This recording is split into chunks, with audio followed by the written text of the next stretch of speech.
दोस्तों good morning. कैसे हैं आप सभी को बहुत बहुत शुभकामनाएं लोकतंत्र के महापर्व की। क्योंकि देखिए हम सभी अभी इलेक्शंस के दौर से गुजर रहे हैं और एक अच्छी गवर्नमेंट चुनना हमारे लिए बहुत ही ज़रूरी है। मैं किसी विशेष पार्टी की बात नहीं करूंगा, लेकिन हाँ इतना ज़रूर बोलूँगा कि जो भी आप चुनें सोच समझ कर चुनें।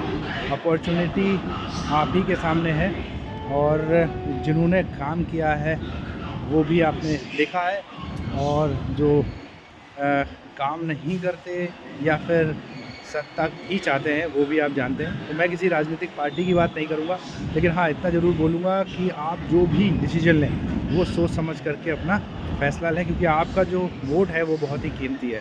फ्रेंड्स, आज मैं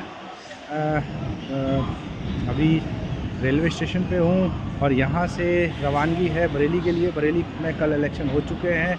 अच्छा, आप सोच रहे होंगे कि इलेक्शंस की बहुत बातें कर रहा है ये व्यक्ति, क्यों कर रहा है? तो इलेक्शंस की बातें स्पेशली मैं इसलिए नहीं कर रहा, बस ये तो एक पर्व चल रहा है जो कि लोकतंत्र का महापर्व कहा जाता है, तो इसलिए इसका डिस्कशन कर रहा हूँ। लेकिन आप सभी से मेरा अनुरोध ये है कि आप सोच समझ कर अपने वोट का यूज़ करें और वोटिंग देने ज़रूर जाएँ, चाहे कुछ हो जाए, छुट्टी ले लें अपने ऑफिस से, लेकिन ये आपका अधिकार भी है और हम सभी की रिस्पॉन्सिबिलिटी भी है ना? तो ये ध्यान रखिएगा।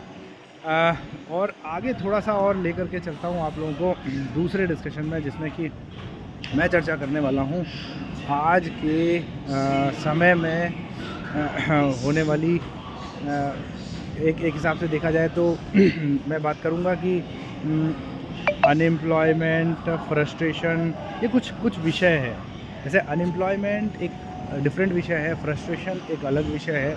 अच्छा, इन सारे बातों को समझने के लिए हमको जाना पड़ेगा आजकल के माहौल में, क्योंकि इन्वायरमेंट का बहुत बड़ा रोल होता है किसी भी व्यक्ति के परफॉर्मेंस या नॉन परफॉर्मेंस में, कि उसका इन्वायरमेंट कैसा चल रहा है, कि कैसे इन्वायरमेंट में रहता है।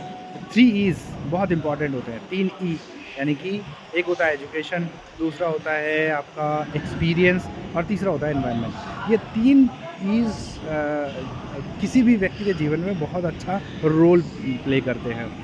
तो अगर हम बात करते हैं एनवायरनमेंट की, तो माहौल, हमारे फैमिली का माहौल, हमारे आसपास का माहौल, हमारे दोस्तों का, कैसे लोगों से हम दोस्ती करते हैं, माहौल हमारे वर्किंग एनवायरनमेंट का, ये सारी बातें तय करती हैं कि हम कैसे बिहेव करेंगे या रिएक्ट करेंगे। एक तो पॉइंट हो गया ये। दूसरा होता है एजुकेशन। एजुकेशन बहुत इम्पॉर्टेंट है। मैंने देखा है कि लोग एजुकेशन को इस नज़रिए से देखते हैं कि सिर्फ़ और सिर्फ डिग्री उनके पास में हो, तो ऐसा नहीं। डिग्री के साथ साथ उनको तजुर्बा होना चाहिए, उनके बाकी चीज़ों का भी एक वोकेशनल आप कह लीजिए एजुकेशन भी बहुत ज़रूरी है और ट्रेनिंग भी बहुत ज़रूरी है। और एक चीज़ बहुत इम्पॉर्टेंट बोलना चाहूँगा कि जैसे एजुकेशन हमेशा, this is a continuous process, this is not for कि हम 20-25 साल के हो गए, 30 साल के हो गए अब नहीं पढ़ेंगे, ऐसा नहीं है। एजुकेशन इज़ एवर लास्टिंग, ये पूरे जीवन भर के लिए चलने वाली चीज़ है, तो वो ध्यान में रखने वाली बात है। और तीसरा होता है आपका एक्सपीरियंस, पॉजिटिव नेगेटिव हर तरीके का। अगर एक्सपीरियंस होगा तो कोई भी व्यक्ति को ये पता है कि ये काम, फला काम करने से ये फ़ायदा होता है और फला काम करने से नुकसान, तो वो उसका तजुर्बा ही बता पाता है। तो तजुर्बे का होना भी बहुत ज़रूरी है। तो ये 3 चीज़ें हमारे जीवन में एक बदलाव लेके आ सकती हैं। ये तीनों चीज़ों का पॉजिटिव डायरेक्शन में यूज़ होना चाहिए। सबसे पहला, अपने आसपास का एनवायरनमेंट देखिए कैसा है।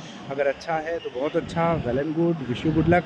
अगर आपके आसपास का एनवायरनमेंट अच्छा नहीं है तो change your environment. I am telling you my dear friends, I am literally telling you, change your environment, then only you can succeed, पहला। दूसरा, अपने एजुकेशन को बढ़ाएं। अभी तक आपने जितना भी पढ़ा है, जिस भी उम्र में आप हैं, आप नेक्स्ट देखें कि और आप पढ़ क्या सकते हैं। पढ़ने का मतलब सिर्फ़ और सिर्फ आपको किताबी नॉलेज ही नहीं, पढ़ने से आपको व्यवहारिक ज्ञान भी आता है, तो उसको आप करें। तीसरा आपका इन्वायरमेंट हो गया, एजुकेशन हो गया। Third is experience. तो एक्सपीरियंस करें और अच्छे चीज़ों का एक्सपीरियंस करें। अपना एक्सपीरियंस जितना हो सके उतना आप बढ़ाएँ लिवरेज करें और तब जा कर के आप एक बहुत ही बेहतरीन पर्सनैलिटी हो पाएंगे। Wish you good luck friends, फिर मिलेंगे नए वीडियो में, तब तक के लिए जय हिंद, थैंक यू।